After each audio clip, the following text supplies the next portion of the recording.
बहुत लोग बहुत पढ़े लिखे होंगे, है ना?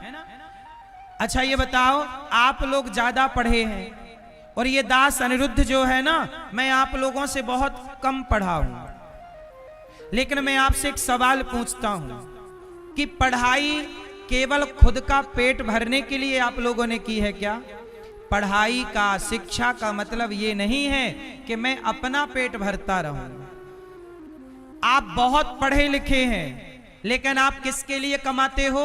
अपने परिवार के लिए। आपके परिवार में कितने लोग हैं? 4 लोग हैं, 6 लोग हैं, ज्यादा से ज्यादा 10 लोग हैं। सारी जिंदगी आप लोग 10 लोगों के लिए कमाते हो और 10 लोगों के लिए कमाते हो, 10 लोगों के लिए जीते हो, पढ़े लिखे हो।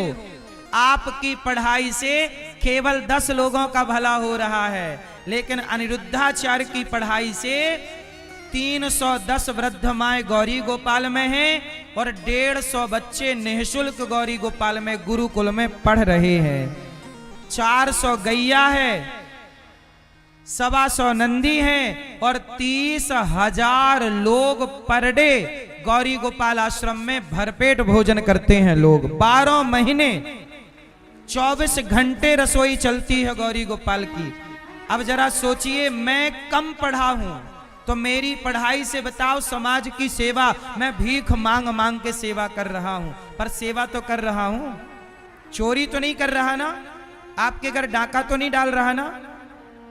यदि मैं भीख मांग मांग कर सेवा कर रहा हूं, सोचिए आपके कितने बच्चे हैं? 2, 3, 4, 5 बच्चे होंगे। आप 5 बच्चों को पढ़ाते होंगे, अच्छा पढ़ाते होंगे, उनकी फीस भरते होंगे। ये दास अनिरुद्ध 150 बच्चों को निःशुल्क पढ़ाता है, उन बच्चों की फीस भरता है, उन बच्चों की कॉपी खरीदता है, उन बच्चों के लिए कपड़े खरीदता है, उन बच्चों के लिए अच्छे शिक्षक लाके देता है कि हमारे बच्चों को ये पढ़ाएंगे। क्यों? मैं पढ़ा जितना हूं, मुझे लगता है कि पढ़ाई से केवल मैं अपना पेट भरूं, परिवार का पेट भरूं, इससे क्या होगा? अरे शिक्षा का असली मतलब है, शिक्षित वही है जिसकी शिक्षा समाज के काम आती हो, जिसकी शिक्षा राष्ट्र के काम आती हो। यदि आपकी शिक्षा राष्ट्र के काम नहीं आई, आपकी शिक्षा किसी भूखे को रोटी ना दे सकी, किसी प्यासे को पानी ना दे सकी, तो आपकी शिक्षा व्यर्थ है। क्यों भैया? शिक्षा क्या होती है? शिक्षा डिग्रियां रख लेना शिक्षा नहीं है। हमारा भारत डिग्रियों के पीछे भाग रहा है। याद रखना मेरे बिहार के नौजवान दोस्तों, आप लोग डिग्रियों के पीछे ना भागिए। अब मुझे एक बात बताओ, आप लोग घर बनाते हो? जब आप घर बनाते हो तो घर बनाने में आपके घर कोई ना कोई मुसलमान आता है घर बनाने के लिए, चाहे वो प्लम्बिंग का काम करने आए, बिजली फिटिंग करने आए, पीओपी करने आए, लेंटर डालने आए, प्लास्टर करने आए, किसी ना किसी रूप में आपके घर कोई मुसलमान जरूर आएगा। ये बात सही है कि गलत है? मैं ये नहीं कहता कि वो गलत है, नहीं, जो मैं कहना चाहता हूं अब सुनिएगा। हम भारत के लोग, हिंदू लोग डिग्रियों के पीछे भागते रहे। आज किसी को घर बनाना हो तो टाइल पत्थर लगाने वाले मुसलमान होते हैं, हिंदुओं को टाइल पत्थर लगाना भी नहीं आती, पीओपी करने का भी टैलेंट भूल गए। हम कहते हैं डिग्रियों के पीछे क्यों भाग रहे हो?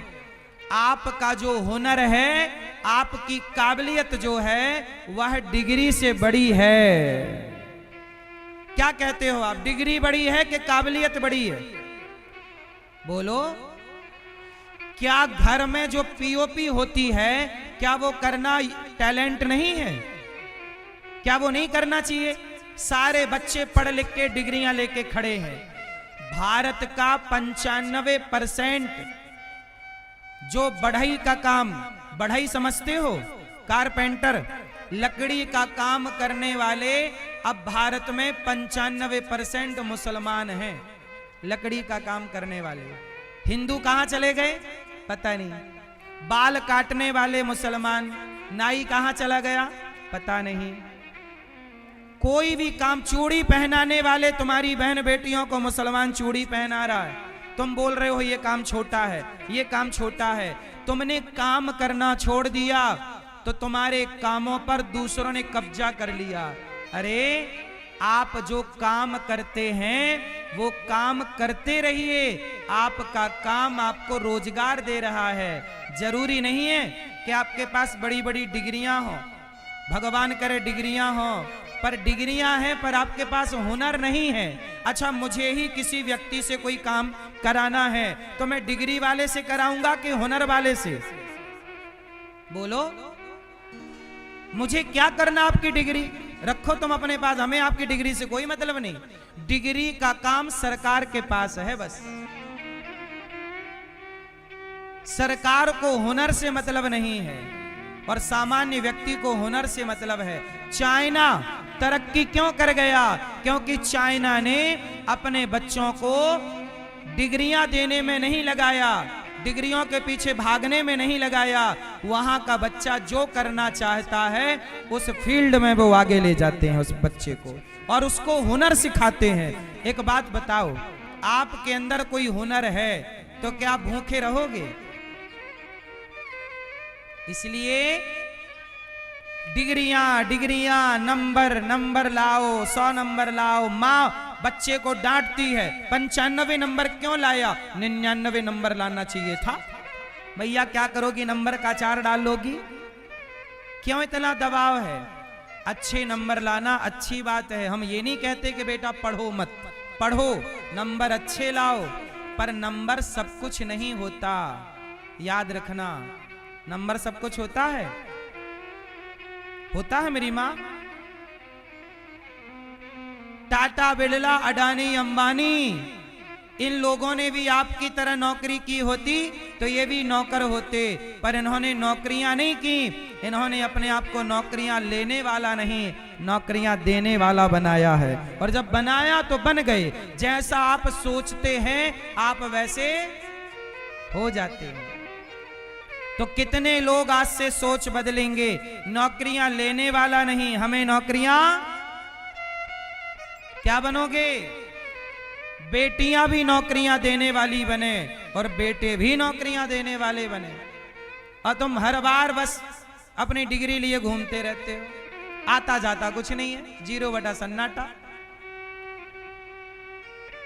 डिग्रियां मायने नहीं रखती मेरी मां। बताओ, घर बनाना ये भी योग्यता है या नहीं? इंजीनियरिंग कर ली आपने, आर्किटेक्चर, आप आर्किटेक्ट हो गए, सिविल इंजीनियर हो गए। सिविल इंजीनियर हो जाना भी अच्छी बात है, लेकिन आपका जो हुनर है वो हुनर बुरा नहीं है। सिविल इंजीनियर भी आपको ही पकड़ेगा यदि हुनर होगा तो, और हुनर नहीं होगा तो वो आपको नहीं पकड़ेगा। इसलिए शिक्षा का मतलब कभी भी अपने आप को छोटा करना नहीं रहा। पढ़ो लिखो, डॉक्टर इंजीनियर बनो, पर मुझे लगता है कि जिस शिक्षा से समाज का भला ना हो वो शिक्षा किसी काम की नहीं है। जिस शिक्षा से समाज का भला हो वही शिक्षा कहलाती है। हाँ या ना? इसलिए कहता हूं, गौरी गोपाल आश्रम में वृद्ध माओं के लिए आप भी रोटी का सहयोग करना। आप भी अपने परिवार का पेट भर लो और पेट भरने के बाद कुछ बच जाए तो हमारी बेसहारा वृद्ध माओं के बारे में जरूर सोचना, जिनके लिए ये दास आपसे भिक्षा मांगता है। मैं तो इन माओं के लिए कमाता हूं, आपके रक्सौल आया हूं इसलिए कि वृद्ध माओं के लिए रोटी लेकर जाऊंगा। आप सहयोग करेंगे तो न माओं की सेवा होगी। आप भी रोटी नहीं दोगे न वृद्ध माओं को तो रोटी कौन देगा? आप भी सेवाओं से नहीं जुड़ेंगे, कौन जुड़ेगा? मेरा मन है कि मैं एक विद्यालय बनाऊं, कक्षा 1 से लेकर 12वीं तक CBSE बोर्ड का विद्यालय होगा। इसी फरवरी में, इसी महीने मैं उस विद्यालय की नींव रखने जा रहा हूं। एक ऐसा विद्यालय बनाने जा रहा हूं जहां शिक्षा होगी CBSE बोर्ड की और शिक्षा के साथ संस्कार होंगे भारत के। और शिक्षा होगी निःशुल्क। सीबीएसई बोर्ड, बताइए भारत में सबसे महंगी शिक्षा कौन सी है? सीबीएसई शिक्षा महंगी है ना? हम कहते हैं जो सबसे महंगा है हम उसे सबसे सस्ता करेंगे। सीबीएसई बोर्ड का स्कूल ये दास अनिरुद्ध आपके सहयोग से बनाने जा रहा है, और आपसे यदि आपका भी सहयोग करने का मन है तो करिएगा। जब राम सेतु बना था ना तो गिलहरी ने भी सहयोग किया था, आज तक उस गिलहरी को याद किया जा रहा है। आप भी इस विद्यालय के निर्माण में सहयोग करिएगा, क्योंकि ये विद्यालय बच्चों को जब निःशुल्क शिक्षा देगा तो इतिहास बनेगा कि सरकारें इस देश में नियंत्रित नहीं कर रही हैं स्कूलों को और शिक्षा को। एक दास अनिरुद्ध यदि शिक्षा को फ्री कर सकता है तो सरकारें क्यों नहीं कर सकती? सरकारों पर दबाव तब होगा जब हम और आप करके दिखाएंगे। बोलो हाँ या ना? इसलिए किसी को खड़ा होना पड़ेगा। इसलिए एक विद्यालय ये दास बना रहा है और आपका आशीर्वाद सहयोग रहा, आप भी जनता जनार्दन सहयोग करेंगे तो रक्सौल में भी हम आपको एक विद्यालय बना के देंगे निःशुल्क। लेकिन उसके लिए आपको यहाँ के भक्तों को किसी को भूमि का सहयोग करना पड़ेगा। जब भूमि होगी तब विद्यालय होगा, भूमि ही नहीं होगी तो विद्यालय क्या होगा? तो आप भी यदि समाज के लिए जीना चाहते हैं, देश की व्यवस्था, अच्छा बताओ देश को बदलना है तो क्या बदलना जरूरी है? बोलो, देश को बदलना है तो शिक्षा बदलना जरूरी है। बोलो हाँ। यदि शिक्षा बदलेगी तो देश बदलेगा। और शिक्षा में क्या चाहिए? धर्म चाहिए। अच्छा मैया एक बात बताओ, भैया टोपी वाले भैया आप बताओ, आपके अंदर धर्म है या नहीं है? कहां है, किस तरह से दिखता है धर्म, जरा दिखाओ। आज मैं आपको धर्म की बारीकी समझाता हूं, जरा सुनिएगा। अच्छा ये बताओ, देखा ही नहीं रावण की बहन तो ऑफर कर रही थी कि तुम बहुत सुंदर हो, तो सम पुरुष नमो सम नारी, जरा आओ हमें चुरा के ले चलो। क्या राम जी उसकी ओर देखे? मेरे पास जब तक धर्म जिंदा होगा ना, मैं यहां बैठी हर लड़की को अपनी बहन कहूंगा, और मेरे भीतर का धर्म मर जाएगा तो मैं छेड़ने लग जाऊंगा। इसलिए कहता हूं अपने बच्चों को शिक्षा तो दो, पर वो शिक्षा देना जिस शिक्षा में धर्म हो। धर्म होगा तो आपकी बहन सुरक्षित होगी, आपकी बेटी सुरक्षित होगी, वरना तुम्हारी बेटी को भी कोई भेड़िया पका के खाने का इंतजार कर रहा होगा। 14-14 साल की लड़कियों के साथ 60-60 साल के लोग बलात्कार कर रहे हैं। ये बात सही है कि गलत है? कौन है ये लोग? जिनके भीतर का धर्म मर चुका है, और इन्हीं नालायकों ने इन देशों पे धर्म निरपेक्षता थोप दी कि धर्म निरपेक्ष है। अरे धर्म निरपेक्ष तो रावण था, राम तो धर्म सापेक्ष है। राम धर्म, इसलिए कहता हूं अपनी आंखों के धर्म को मरने ना देना। आंखों में भी धर्म होता है, कानों में भी धर्म होता, इसलिए कहता हूं वही देखो जो देखने योग्य है, वही सुनो जो सुनने योग्य है, वही बोलो जो बोलने योग्य है। अच्छा एक बात बताओ, कितने नौजवान दोस्त आज कथा सुनने आए हैं? जितने नौजवान दोस्त कथा सुनने आए हैं, लड़के हाथ उठाएंगे। जो लड़के आज कथा सुनने आए हैं, नौजवान दोस्त सुनो, वैलेंटाइन डे आ रहा है। सच बताओ, किसी को आई लव यू कहने का विचार है इस वैलेंटाइन डे में कि नहीं? बोलो नहीं। याद रखना, तुम्हारी बहन को भी कोई आई लव यू कहने की प्लानिंग कर रहा होगा। तुम्हारी बहन को भी कोई वैलेंटाइन डे में फंसाने की प्लानिंग कर। तुम किसी की बहन फंसाओ, तुम्हारी बहन कोई फंसाएगा, इससे व्यवस्था कभी ना बनेगी। ज्यादा होशियार चंद ना बनना, जैसे को तैसा, टिट फॉर टैट जैसी करनी। तुम किसी की बहन को आई लव यू कहोगे उसे तुम गर्भवती कर दोगे, वैलेंटाइन डे के नाम से तुम्हारी बहन भी गर्भवती होके घर आ जाएगी। जो व्यवहार अपनी बहन के साथ करना चाहते हो, वही व्यवहार किसी की बहन बेटी के साथ करना, वरना ईश्वर अंधा नहीं है। वरना ईश्वर अंधा वो देख रहा है कि तू किसी बहन को छेड़ रहा है, चल तेरी बहन के साथ देख क्या होता है।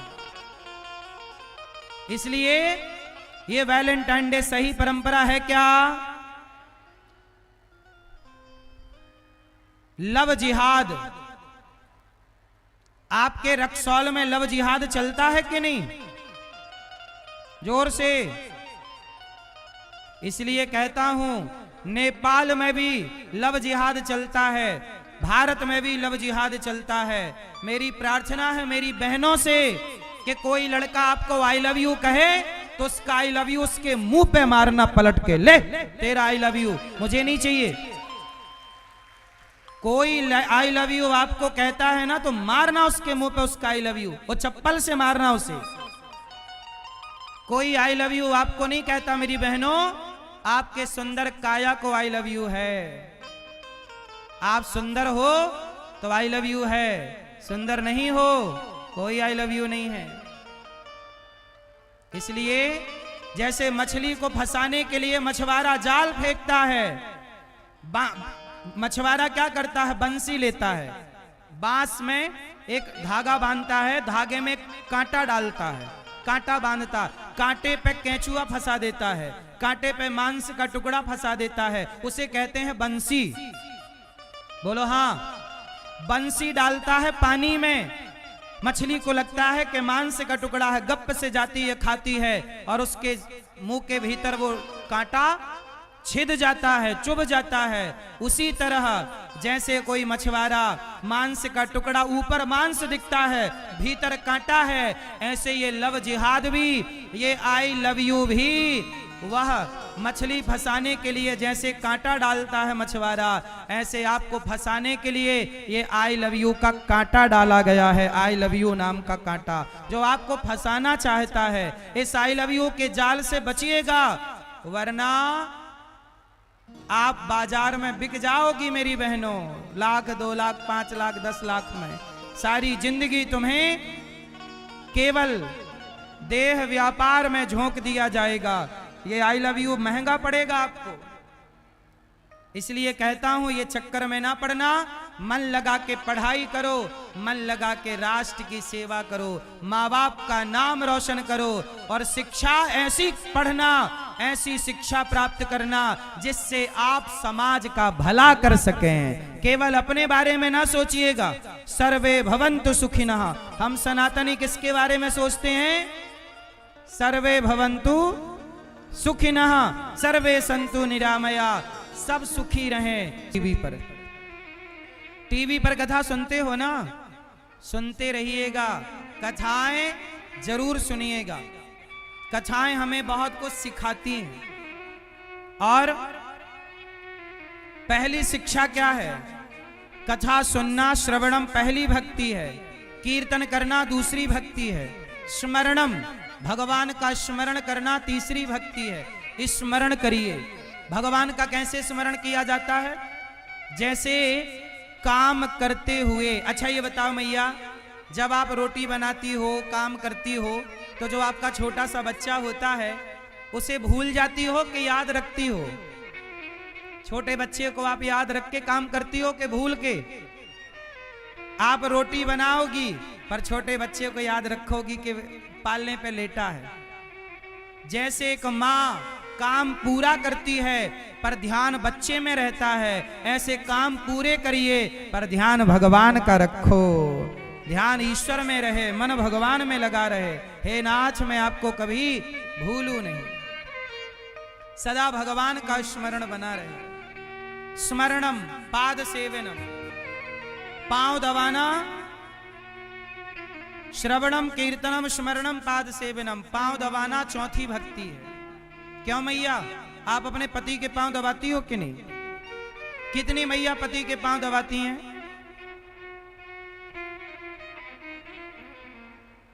क्यों भैया? ए छोरा, आप अपनी माँ के पांव दबाते हो कि नहीं?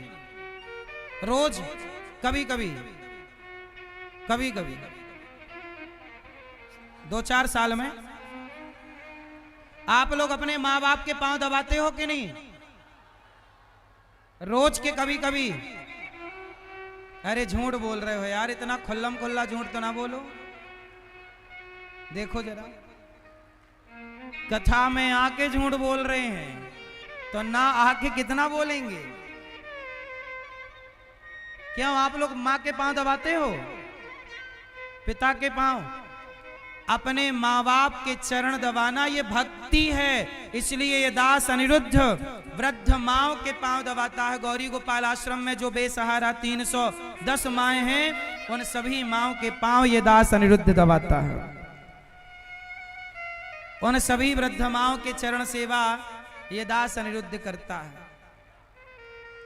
चरण दबाता है उन वृद्ध माओ के। आप भी अपने माँ के, अपने पिता के पांव दबाइए और पांव दबाइए और आशीर्वाद लीजिए। पत्नी पति के पांव दबाए, पुत्र माँ बाप के पांव दबाए, एक दूसरे की सेवा।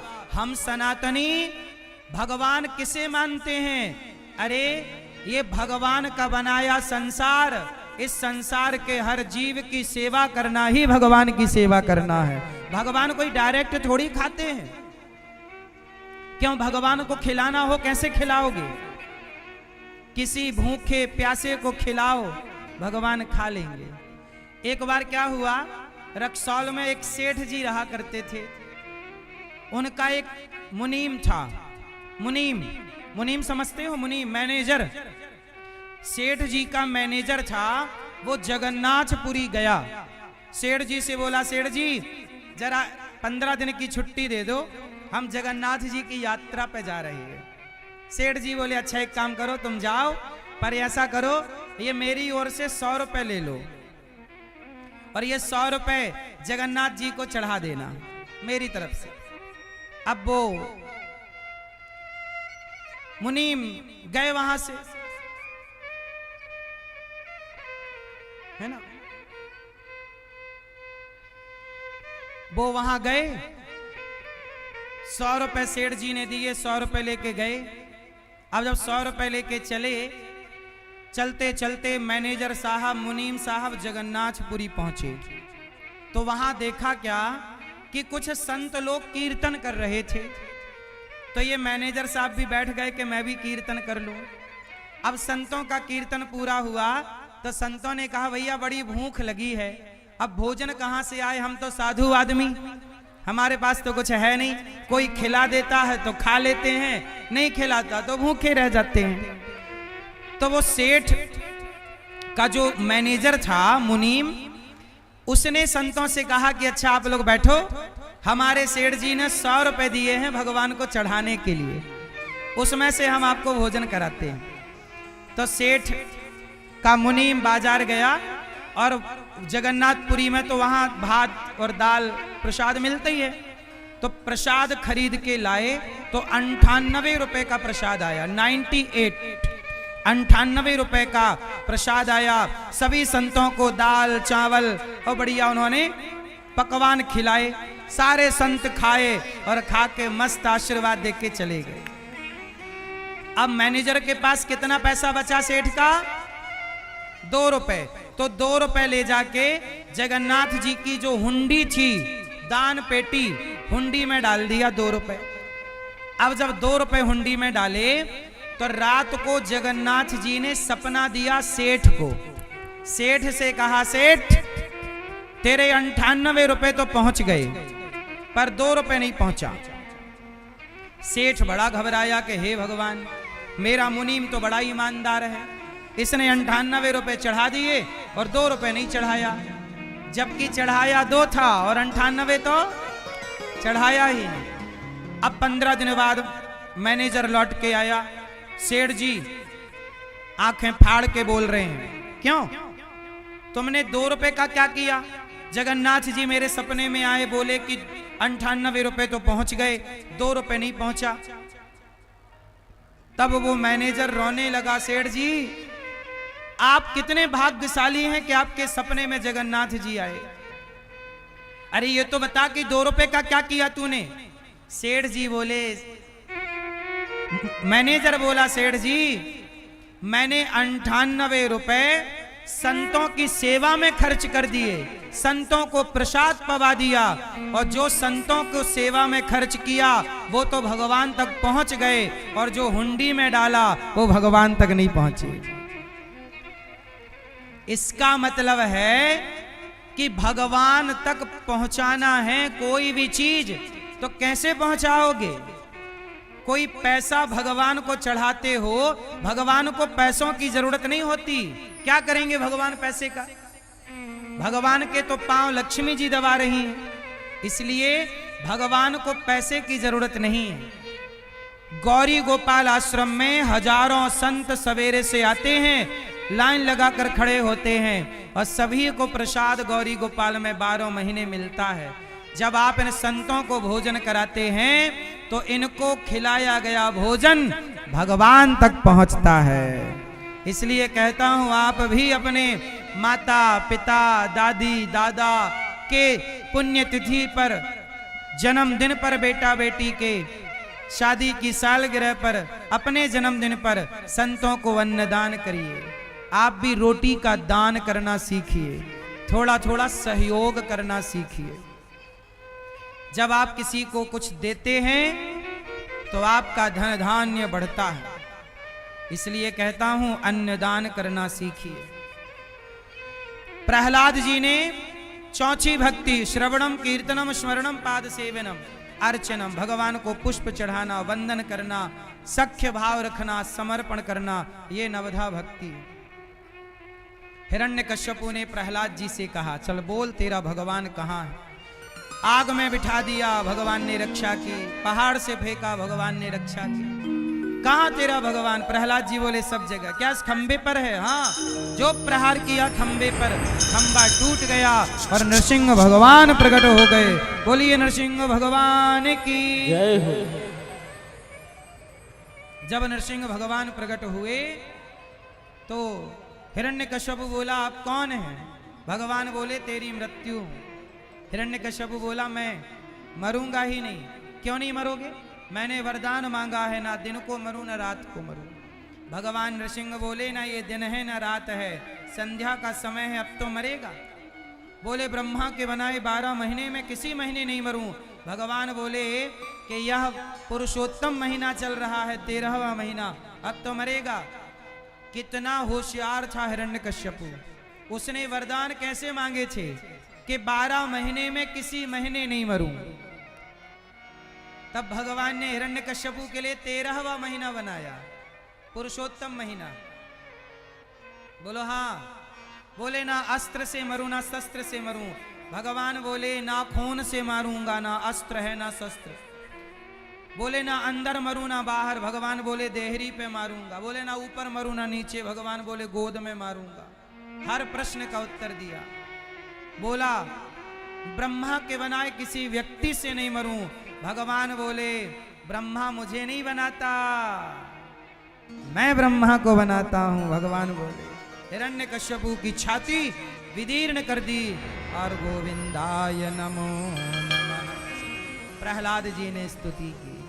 ब्रह्मादयः सूर्यगणा मुनयोऽथ सिद्धा सत्वैकतानमतयो वचसां प्रवाहये नाराधितुं पुरुगुणैरधुनापि विप्रो किं तोष्टुमर्हति समे हरिरुग्रजाते। भगवान ने प्रहलाद से कहा, बेटा कुछ मांग लो। प्रहलाद जी ने कहा, प्रभु कभी कुछ मांगने की इच्छा ही ना हो, यही वरदान दीजिए। भगवान ने तथास्तु कहा। प्रहलाद जी को भगवान ने राजा बनाया। देखो, भगवान अपने भक्त को राजा ही बनाते हैं। हिरण्यकश्यपु का उद्धार किया। एक बार भगवान की कथा में एक हाथी की कथा है। हाथी का पांव एक मगर ने पकड़ लिया। तब हाथी ने भगवान को पुकारा। तब भगवान ने उस हाथी की रक्षा के लिए हरि का अवतार धारण किया। एक बार भगवान ने समुद्र मंथन किया। देवता और दैत्यों से, जिसमें समुद्र मंथन में सबसे पहले क्या निकला? क्यों भैया? जब समुद्र मंथन हुआ तो सबसे पहले क्या निकला? जोर से। सबसे पहले विष निकला और सबसे आखिरी में क्या निकला? अमृत। याद रखिएगा, समुद्र मंथन में सबसे पहले जहर निकला, सबसे आखिरी में अमृत निकला। याद रखिएगा कि जब कोई भी काम आप करेंगे तो असफलता का जहर पहले निकलेगा, पर कार्य करते रहिएगा तो सफलता का अमृत भी आखिरी में निकलेगा जरूर। जब कोई भी काम करते हो तो पहले असफलता आती है कि सफलता? पहले असफलता। यदि असफलता मिली है तो प्रयास करते रहना। अमृत, जहर निकला है तो अमृत भी निकलेगा। असफल हुए हो तो सफलता जरूर मिलेगी, प्रयास करते रहना। और आप लोग गलती क्या करते हो? एक बार असफल हो गए तो आप सफलता के प्रयास ही छोड़ देते हो, परेशान हो जाते हो कि यार अब क्या करें, अब तो नुकसान हो गया। कोई बात नहीं, लहरों से डरकर नौका पार नहीं होती और कोशिश करने वालों की कभी हार करने से सब होगा। इसलिए आप लोग अपना कार्य ना छोड़िए। समुद्र मंथन की कथा ये कथाएं केवल कथाएं नहीं है कि आपको हमने सुनाया, आप सुने और घर चले जाएं ना। ये कथाओं के सार को ग्रहण करना है, जीवन में उतारना है, चरितार्थ करना है। कि जैसे समुद्र मंथन में पहले असफलता हाथ लगी, जहर हाथ लगा, पर दैत्य और देवता करते रहे तो सफलता भी मिलेगी। तो बस यही है कि आज असफलता हाथ लगी है तो कल सफल होने के लिए और मजबूती से तैयार होना। आज असफलता मिली है तो कल सफलता भी जरूर मिलेगी। घबराइएगा मत, परेशान ना होइएगा। फेल हो जाओ तो परेशान ना हुआ करो, असफल हो जाओ तो रोया ना करो, बल्कि आप सफलता के एक कदम और करीब पहुंच गए हैं। अनुभव बढ़ गया है आपका। भगवान ने आखिरी में अमृत दिया है। समुद्र मंथन से बहुत सारी चीजें निकली, पर एक चीज और निकली है समुद्र मंथन से। क्या? गौ माता। गाय कहां से निकली? जोर से। समुद्र मंथन से। भाई रक्सौल में गाय है या नहीं? कहां है? मैं 4 दिन से ढूंढ रहा हूं कि कहीं गैया मिल जाए, तो गौमूत्र चाहिए था मेरे को, पर आपके यहां तो गाय ही नहीं है। जितनी गाय मिली सारी जर्सी है। जिन्हें आप लोग गाय कह रहे हो वो गाय नहीं है। मैंने सब चेक कर लिया, वो गाय नहीं है, जर्सी है। आप इतने अज्ञानी कैसे हो सकते हैं कि जर्सी को गाय कहने लग गए? आपको पता ही नहीं है कि गाय क्या होती है। अरे गाय की पहचान खो बैठे आप लोग। इतना अज्ञान, इतना समाज नीचे चला जाएगा। गाय की पहचान खो बैठे आप। क्यों भैया? देसी गाय की पहचान भैया बताओ क्या है? बोलो। जिन्हें आप लोग गाय कह रहे हो, मैंने पूछा लोगों से, गाय है? हाँ महाराज जी है। मैंने जाके चेक किया, फोटो से जाके चेक कराया, वो तो जर्सी है। ऐसे तो आप लोग हैं।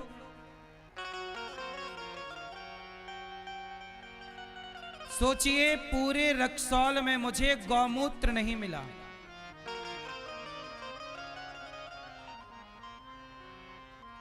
ये अच्छी बात नहीं है मेरे भारतवासियों।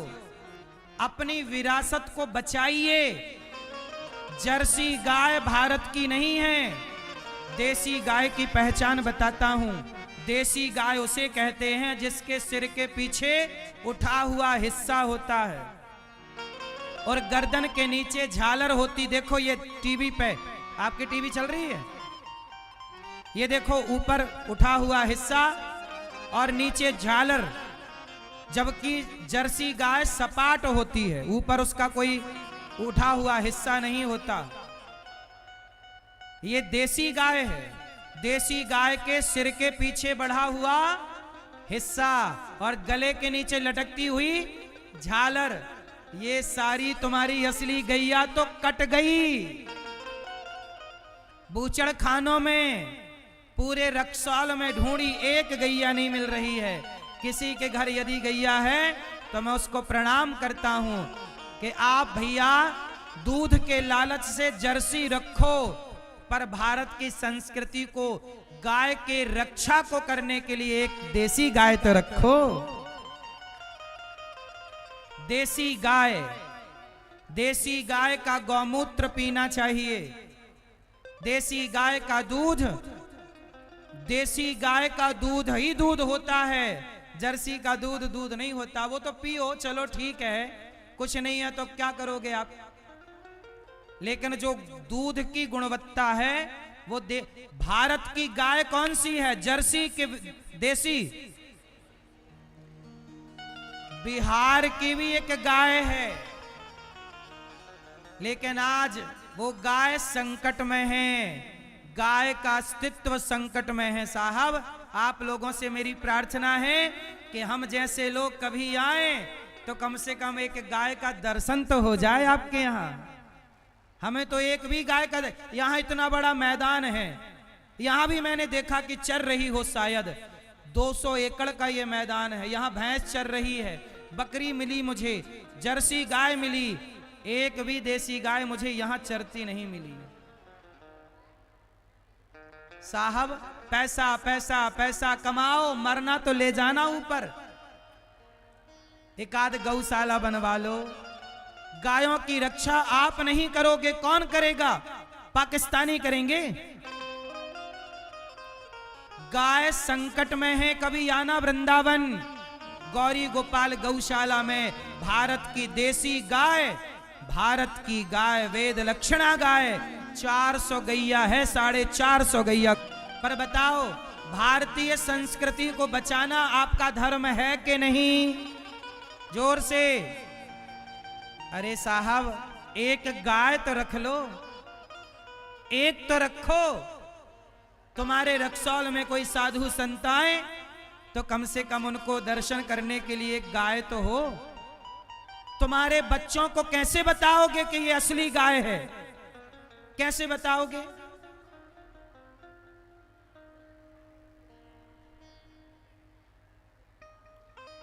बताओ, बिहार की गाय का नाम क्या है? जैसे गुजरात की गाय का नाम है गिर, हरियाणा की गाय का नाम है साहिवाल, राजस्थान की गाय का नाम है राजस्थानी, बिहार की गाय का नाम बताओ क्या है? जो बिहार की नेचुरल देसी गाय हुआ करती थी, उसका नाम बताओ। चलो, हैं? हैं? बघौर है ना? बछौर? कौन सी गाय? बछौर गाय। ये बिहार की ओरिजिनल गाय हुआ करे, यही तुम्हारी संपत्ति है। अब तुम्हारे पास गाय ही नहीं है, कहते हो गाय माता है, गाय माता, और एक भी नहीं है। मेरी हाथ जोड़ के विनती है, कुत्ता बहुत मिलेंगे रक्सौल में, 50-50 हजार के कुत्ते, 1-1 लाख का कुत्ता हो, गैया एक भी नहीं। कौन कौन मेरी प्रार्थना स्वीकार करेगा? रक्सौल में एक गौशाला बनवाओ। पैसे हो, पैसे वाले हो आप में से बहुत लोग, खेत वेत है, 2-4 गैया रखो, ताकि देसी गाय का दूध पीते रहना, बच्चों को पिलाते रहना, गाय भी सुरक्षित रहेगी और तुम्हारे बच्चों का स्वास्थ्य भी सुरक्षित रहेगा गाय से। गाय बहुत जरूरी है। हम तो गाय ना मिले तो तड़प जाते हैं कि गाय नहीं है। क्या करें, पर मजबूर हैं, कहां जाएं, किसके घर में घुस जाएं? बहुत लोगों के घर में जा जा के देखा तो वो गाय नहीं जर्सी थी और आप लोग उसे गाय कह रहे थे। गाय बेचारी रो रही होगी। भगवान का नाम गोपाल है। जिसके घर में गाय है उसी के घर की पूजा गोविंद स्वीकार करते हैं। गाय नहीं है तो मैया क्या हवन करोगी, क्या दीपक जलाओगी, है ना। देसी गाय के दूध से ही खीर बनती है, वो हवन में प्रयोग होती है। गाय के दूध से जो घी बनता है, जब यज्ञ करते हो ना तो यज्ञ में भैंस का घी प्रयोग नहीं होता, यज्ञ में बकरी का घी प्रयोग नहीं होता, यज्ञ में जर्सी का घी प्रयोग नहीं होता। यदि यज्ञ में देसी गाय का घी नहीं पड़ा तो वो यज्ञ यज्ञ ही नहीं माना जाएगा, याद रखिएगा। समुद्र मंथन से गौ माता प्रकट हुई। बोलिए गौ माता की जय हो। गौ माता की। प्रिय भक्तों, राजा भगवान ने समुद्र मंथन किया। इसके बाद भगवान ने राजा बलि पर कृपा की। राजा बलि 99 यज्ञ कर चुके थे। वामन भगवान पहुंचे और 3 पग भूमि का संकल्प लिया। 3 पग भूमि का दान